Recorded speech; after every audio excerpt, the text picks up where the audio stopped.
अद्विक अपनी कठोर नजरों से सक्षम को देखा है तो सक्षम हड़बड़ाकर सीधा बैठ जाता है और चुपचाप अपनी प्लेट में अपना ध्यान लगा लेता है। वही वो गार्ड अभी भी खड़ा हुआ था।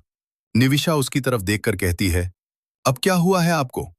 वो गार्ड खड़ा होकर कहता है, मैंने उनसे एक पहले ही कहा था मैडम कि आप घर पर नहीं हैं। तो उन्होंने ये कहा, अगर आप घर पर नहीं हैं तो वो अद्विक सर से मिलना चाहती हैं। निविशा गहरी सांस लेकर रहती है। ठीक है, उन्हें अंदर भेज दो, और खुद डाइनिंग टेबल से खड़ी हो जाती है। अद्विक घर कर निविशा की तरफ देखा है तो निविशा अद्विक की तरफ देखकर कहती है, मैं देखना चाहती हूं अभी कि वो यहाँ किस मकसद से आई है, क्योंकि जितना मैं उन्हें जानती हूं वो यहाँ बिना किसी मकसद के कभी नहीं आ सकती। तो बस मैं यही जानना चाहती हूं। अद्विक हमें अपनी गर्दन हिला देता है, क्योंकि वो भी तो यही चाहता था कि उसकी बीवी को उसके परिवार की सच्चाई पता चल जाए और वो हमेशा के लिए उन लोगों से दूर रहे। वो बॉडीगार्ड वहां से बाहर चला जाता है और निविशा वही पिलर के पीछे खड़ी हो जाती है और उसके पास उस पिलर के पीछे ही सक्षम खड़ा हुआ था और सोफे पर अद्विक एक राजा की तरह बैठा हुआ था। उसके चेहरे पर कोई भाव नजर नहीं आ रहे थे, लेकिन उसके दिल में एक उम्मीद थी कि आज उसकी बीवी उसे माया की सच्चाई जान जाएगी और उसके दिल में जो निविशा को खोने का डर है, वो डर भी हमेशा के लिए खत्म हो जाएगा। तभी एक लड़की शॉर्ट ड्रेस पहने हाई हील के तक तक करते हुए हाल में दाखिल होती है और एकदम से जाकर अद्विक के गले लगने को होती है। तो अद्विक अपना हाथ दिखाकर उसे रोक देता है।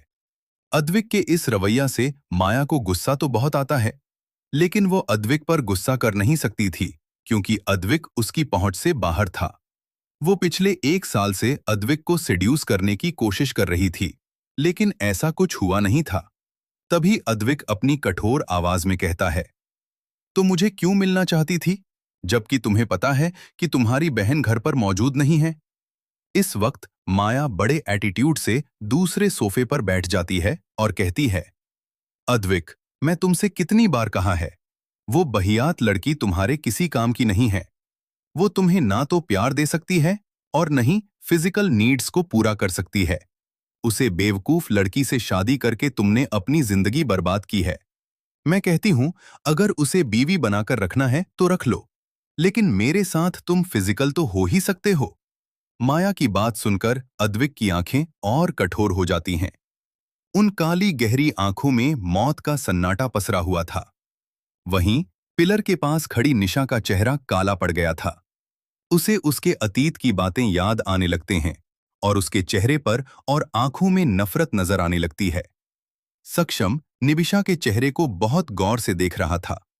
सक्षम धीरे से निविशा के कान में कहता है, देख, कितनी बेकार है तुम्हारी बहन, और तुम अपनी बहन की बातों में आकर मेरे दोस्त को हमेशा दुख और दर्द ही देती रही।